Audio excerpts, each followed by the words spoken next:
Hi friends, இன்றைக்கி நம்ம பார்க்குறது ஆடி ஆஃபர் சாரீஸுங்க. டிஜிட்டல் ஃப்ளோரலில் பாருங்கள், செமையாக இருக்குது. தசை சாரீ ஓகேங்களா, செமி தசை டிஜிட்டல் ஃப்ளோரல் செமி தசை சாரீஸு எல்லாமே உங்களுக்கு ஆடி ஆஃபரில் நம்ம போட போகிறோம்.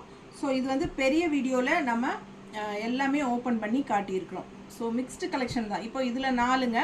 ஸோ இது பார்த்தீங்கன்னா டிஜிட்டல் காட்டன் சாரீஸ், இதில் 2 ஓகேங்களா. எல்லாமே ஆடி ஆஃபரில் பெரிய வீடியோவில் ஃபுல்லாக ஓப்பன் பண்ணி காட்டி ப்ரைஸஸ் மென்ஷன் பண்ணி சொல்லியிருக்கிறோம். ஸோ இதே வீடியோவில் கீழே வீடியோ சிம்பிள் இருக்கும், டச் பண்ணுங்கள், பெரிய வீடியோ ஓப்பன் ஆயிரும். ஸோ இந்த எல்லா சாரீஸுமே வந்து நம்ம அதில் ஃபுல்லாக ஓப்பன் பண்ணி காட்டியிருக்கிறோம். தவறாமல் உள்ள பெரிய வீடியோ போய் பார்த்துட்டு ஸ்க்ரீன்ஷாட் எடுத்துகிட்டு வாட்ஸ்அப் பண்ணி புக் பண்ணிக்கோங்க உங்களுக்கு பிடிச்சதை. ஓகேங்களா. ஸோ அழகு கலெக்ஷன்ஸ் டிஃப்ரெண்ட் வெரைட்டிஸ் இருக்கிறனால ப்ரைஸஸ் மென்ஷன் பண்ணல. ஸோ பெரிய வீடியோ தவறாமல் பார்த்துட்டு புக் பண்ணிக்கோங்க. இதுவும் டிஜிட்டல் பிரிண்டில் உங்களுக்கு checked design all over sari. இதுவும் வந்து செமி தசர் கூட சேர்ந்தது தான். ஃபாஸ்ட்டாக புக் பண்ணிக்கோங்க. அழகு கலெக்ஷன்ஸ் மிஸ் பண்ணாதீங்க. தேங்க்யூ.